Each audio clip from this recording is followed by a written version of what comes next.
श्रोते हो, आज आपण पुढील अध्याय 8वा पाहणार आहोत. ध्यानस्थ माधवारण्याला दर्शन प्राप्ती. मातापित्याचा, बंधूचा, भगिनीचा व कारंजा येथील ग्रामस्थांचा निरोप घेऊन निघाल्यावर श्री गुरूंनी प्रथम आपल्या शिष्यांना गाठले.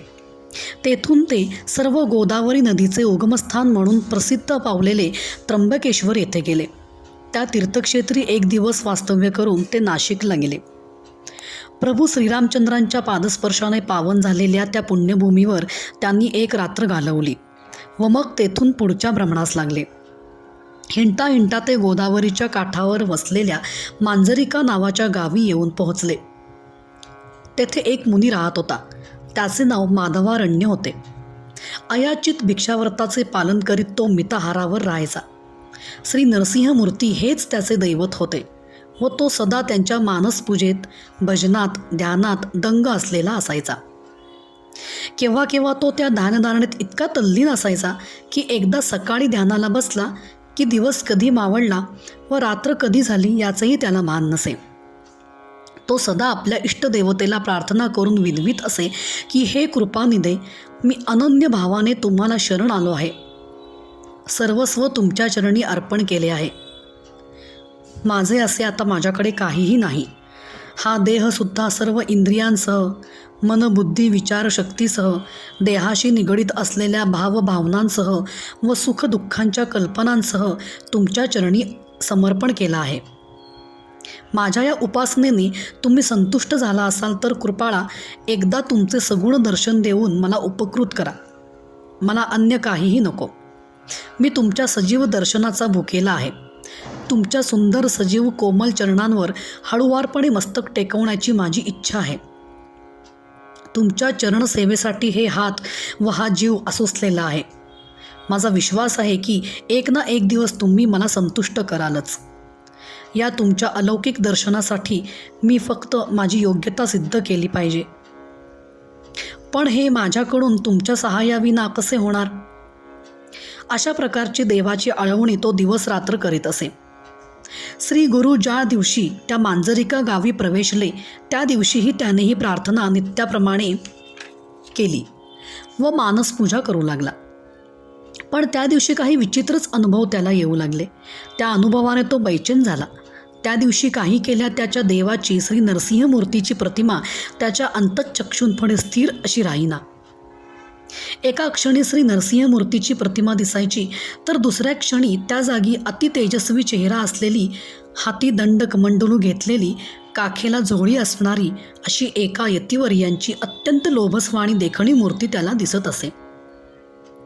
त्याने पुष्कळ प्रयत्न करून पाहिले, पण अंतःचक्षूंना दिसत असलेल्या त्या यतिवर्यांना आपण पूर्वी कधी कोठे पाहिल्याचे पण त्याला स्मरेना.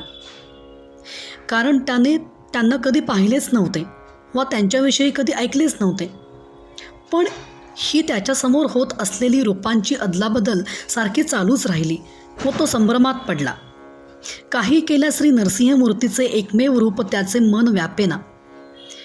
मन एकाग्र करण्याचे जे जे काही उपाय त्याला ज्ञात होते ते सर्व करून झाले व शेवटी तो परमेश्वरास म्हणाला की देवा, ही तुझी काय लीला चालली आहे हे तूच मला सांग. माझी बुद्धी कुंठित झाली आहे.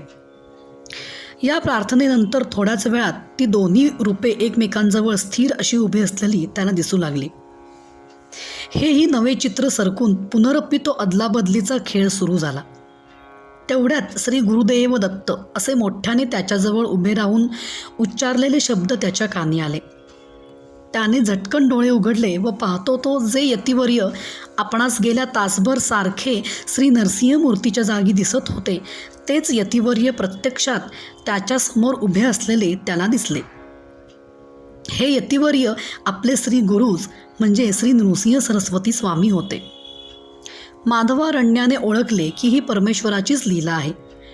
ज्याची मी सतत पूजा करीत आलो त्या दयाळू कृपानिधीने मला दाखवून दिले की आपण व हे यतिवर्य एकच आहोत. माझ्या प्रार्थनेला प्रतिसाद म्हणून हे दर्शन देणे झाले आहे.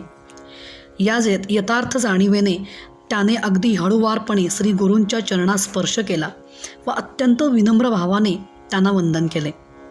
त्यांना आसनावर बसवून त्यांची मनोभावे पूजा करून म्हणाला की आज मी कृतार्थ झालो. धन्य झालो, माझे जीवन सफल झाले.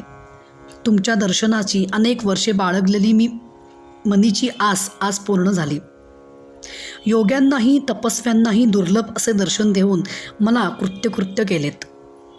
कृपाळा, या अलौकिक दर्शनानंतर आणखी पाहण्यासारखे या पृथ्वीवर काय असणार? या अवर्णनीय दर्शन लाभानंतर डोळे उघडे राहूच नयेत असे मला वाटते. हे अत्यंत पवित्र झालेले डोळे अन्य काही दिसण्यापूर्वी पाहण्यापूर्वी मिटलेलेच बरे. तेव्हा देवा, आता पुढे माझ्या बाबतीत काय करायचे हे तुम्हीच ठरवा व त्याप्रमाणे करा.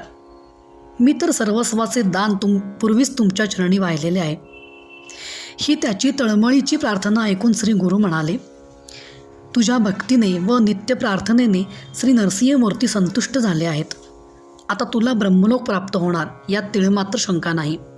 तू केलेल्या व करत असलेल्या तपश्चर्येमुळे तुझ्या या डोळ्यांना आता अप्रिय असे काही पाहू म्हटले तरी दिसणार नाही. देवांचा वास ज्या डोळ्यात होतो ते डोळे उघडे राहिले तरी त्यात अन्य कोणाचा प्रवेश होऊ शकत नाही.